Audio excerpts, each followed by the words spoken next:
കഴിഞ്ഞ ദിവസം ഞാനൊരു വീഡിയോ ഇട്ടിട്ടുണ്ടായിരുന്നു. എനിക്ക് ഒട്ടും പ്രതീക്ഷിക്കാത്തൊരു ക്രിസ്മസ് ഗിഫ്റ്റ് കിട്ടിയെന്നും പറഞ്ഞ്. ഇവ സെൻറ്റ് തെരേസസിലാണ് പഠിക്കുന്നത്. അവിടെ ഒരു കേക്കിൻ്റെ ഒരു കോമ്പറ്റീഷൻ ഉണ്ടായി. അതിന് എനിക്ക് തേർഡാണ് കിട്ടിയത്. ഞാൻ കണ്ടുപിടിച്ച ഒരു റെസിപ്പിയാണിത്.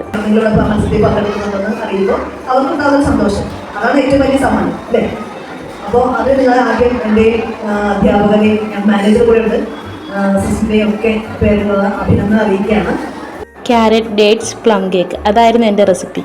ഇവയുടെ സന്തോഷമാണ് നോക്കിയത്. ഞാൻ ഒരിക്കലും സമ്മാനം പ്രതീക്ഷിച്ചിട്ടുണ്ടായില്ല. ഞാൻ കണ്ടുപിടിച്ച ആ റെസിപ്പി ഒന്ന് നോക്കിയാലോ. എല്ലാ ആഘോഷങ്ങളും തുടങ്ങുന്നത് കിച്ചണിൽ നിന്നാണ്. അപ്പോൾ നമുക്ക് കിച്ചണിൽ നിന്ന് തന്നെ തുടങ്ങാം.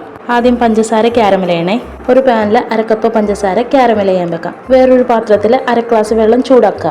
ഈ ഒരു കളറാകുമ്പോൾ ഞാൻ ഗ്യാസ് ഓഫ് ചെയ്യുകയും ആ ചൂടാക്കിയ വെള്ളം കുറച്ചായിട്ട് ചേർത്ത് കൊടുക്കും. ഏകദേശം ഈ ഒരു കളറാകുമ്പോഴാണ് വെള്ളം ചേർത്ത് കൊടുക്കേണ്ടത്. കരിഞ്ഞു പോകാതിരിക്കാനാണ് ഞാൻ ആ ഗ്യാസ് ഓഫ് ചെയ്യുന്നത്. ആ ലിക്വിഡ് തിളച്ച് വരുമ്പോഴേക്കാളും നമുക്ക് ഡ്രൈ ഫ്രൂട്ട്സ് ഒക്കെ അതിനകത്ത് ചേർക്കണം. ഒരു 10-12 ഈന്തപ്പഴം, ഓറഞ്ചിന്റെ തൊലി വിളയിച്ചത് ഒരു 2 സ്പൂൺ, ഒരു 1/2 കപ്പ് ക്യാരറ്റ് ഗ്രേറ്റ് ചെയ്തത്, 2 സ്പൂൺ കിസ്മിസും 3 സ്പൂൺ കറുത്ത മുന്തിരിയും കൂടി എടുത്തിട്ടുണ്ട്, സീഡ്ലെസ് ആയിട്ടുള്ളത്.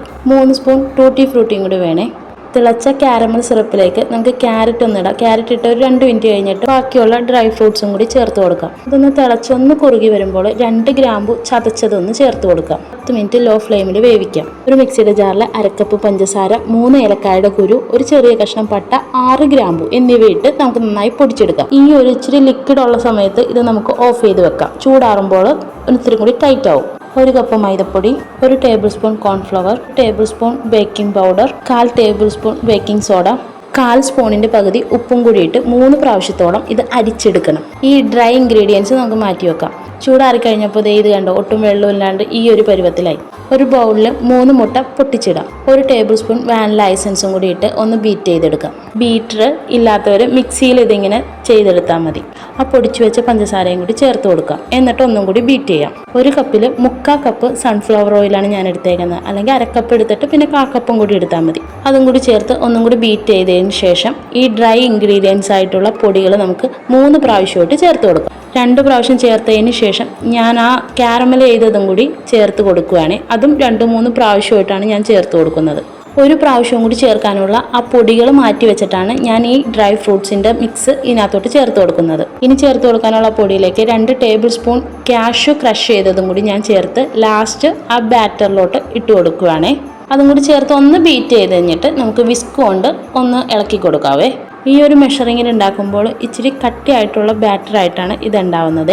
1 കിലോൻ്റെ കേക്കിൻ്റെ ട്രേയിൽ ബട്ടർ പേപ്പർ ഇട്ട് എണ്ണയൊക്കെ തടകി ഞാനത് സെറ്റ് ചെയ്ത് വെച്ചിട്ടുണ്ട്. അതിനകത്തേക്ക് നമുക്കിത് ഒഴിച്ച് ടാപ്പ് ചെയ്തെടുക്കാം. അത് കഴിഞ്ഞിട്ട് നമുക്ക് ഡെക്കറേറ്റ് ചെയ്യാം. ഇഷ്ടമുള്ള പോലെയൊക്കെ ഇത് ഡെക്കറേറ്റ് ചെയ്തെടുക്കുക. കാഷ്യൂ നട്ട്സും എല്ലാം ഇടാം. ഇതൊക്കെ ഇട്ട് കഴിഞ്ഞ് ലാസ്റ്റ് ഒരിത്തിരി ക്യാരറ്റ് ഗ്രേറ്റ് ചെയ്തതും കൂടി ഇതിനകത്ത് ഇട്ട് കൊടുക്കാം.